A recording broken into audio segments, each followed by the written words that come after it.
പ്രതിപക്ഷ പാർട്ടികളുടെ കൂട്ടായ്മയായ ഇന്ത്യ സഖ്യത്തിന്റെ നിർണായക യോഗം ഡൽഹിയിൽ പൂർത്തിയാകുമ്പോൾ പങ്കെടുത്ത 23 പാർട്ടികളും ഒറ്റക്കെട്ടായി ഒരു കാര്യത്തിൽ ഉറച്ചുനിന്നു.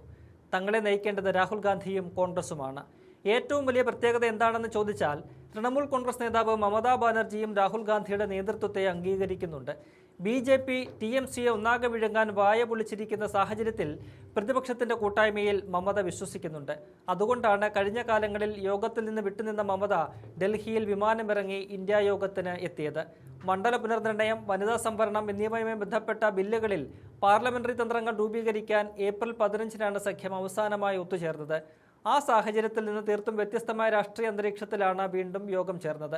സമീപകാല നിയമസഭാ തെരഞ്ഞെടുപ്പുകളിലേറ്റ കനത്ത തിരിച്ചടികളും സഖ്യകക്ഷികൾക്കിടയിലെ മാറിയ സമവാക്യങ്ങളും പ്രതിപക്ഷ നിരയുടെ കെട്ടുറപ്പിനെ സാരമായി തന്നെ ബാധിച്ചിട്ടുണ്ട്. എങ്കിലും 23 പാർട്ടികൾ യോഗത്തിനെത്തിയത് വലിയ പ്രതീക്ഷ നൽകുന്ന ഘടകമാണ്. തമിഴ്നാട്ടിലെ രാഷ്ട്രീയ സാഹചര്യത്തിൽ പ്രതിഷേധിച്ച് DMK യോഗത്തിൽ നിന്ന് വിട്ടുനിന്നിട്ടുണ്ട്. ഇത് ഇന്ത്യ സഖ്യത്തിന് വലിയ തിരിച്ചടിയാണ്. തമിഴ്നാട് നിയമസഭാ തെരഞ്ഞെടുപ്പിന് ശേഷം കോൺഗ്രസ് DMKയുമായുള്ള സഖ്യം അവസാനിപ്പിച്ച് ജോസഫ് വിജയുടെ TVK പാർട്ടിയുമായി ചേർന്ന് സർക്കാരിന്റെ ഭാഗമാകാൻ തീരുമാനിച്ചതിൽ DMK നേതൃത്വം കടുത്ത ദേഷ്യത്തിലാണ്. കോൺഗ്രസിന്റെ ഈ വഞ്ചനയിൽ പ്രതിഷേധിച്ചാണ് തമിഴ്നാട്ടിലെ ഭരണകക്ഷിയായ DMK യോഗം പൂർണ്ണമായി ബഹിഷ്കരിച്ചത്. സഖ്യത്തിൽ പാർലമെന്റ് പ്രാതിനിധ്യമുള്ള പാർട്ടികൾക്ക് മാത്രമാണ് ക്ഷണമെന്നതിനാൽ TVK യോഗത്തിൽ പങ്കെടുത്തില്ല.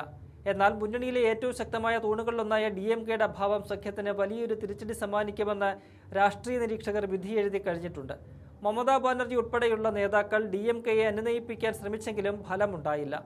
അതേസമയം പശ്ചിമ ബംഗാളിൽ ഭരണം നഷ്ടപ്പെടുകയും പാർട്ടിയിൽ വലിയ തോതിലുള്ള ആഭ്യന്തര കലഹങ്ങളും പിളർപ്പ് ഭീഷണികളും നേരിടുകയും ചെയ്യുന്ന തൃണമൂൽ കോൺഗ്രസ് മുൻകാലങ്ങളിൽ നിന്ന് വിഭിന്നമായി സഖ്യത്തിൽ കൂടുതൽ സജീവമായി പങ്കുവഹിക്കാനാണ് ഇപ്പോൾ ശ്രമിക്കുന്നത്.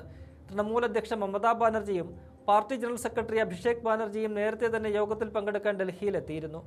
യോഗത്തിൽ നിന്ന് വിട്ടുനിന്ന ആം ആദ്മി പാർട്ടി മമതയെ കണ്ട് രാഹുൽ ഗാന്ധിക്ക് പിന്തുണ നൽകരുതെന്ന് ആവശ്യപ്പെട്ടുവെങ്കിലും ഫലമുണ്ടായില്ല.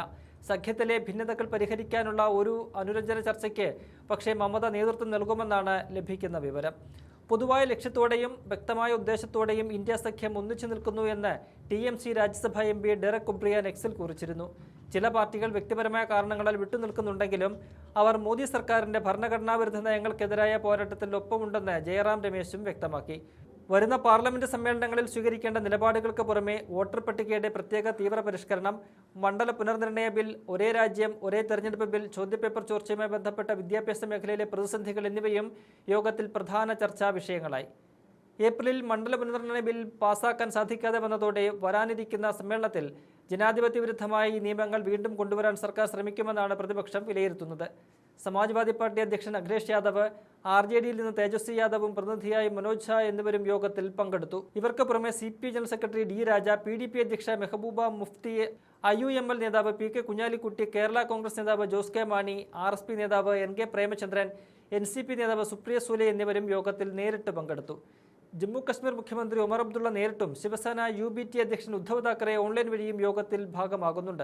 വരാനിരിക്കുന്ന പൊതു തെരഞ്ഞെടുപ്പുകൾ മുന്നിൽ കണ്ട് കോൺഗ്രസ് പ്രാദേശിക പാർട്ടികളെ ഒപ്പം നിർത്തി മുന്നോട്ടു പോകണമെന്ന ശക്തമായ ആവശ്യം യോഗത്തിൽ ഉയർന്നിട്ടുണ്ട്.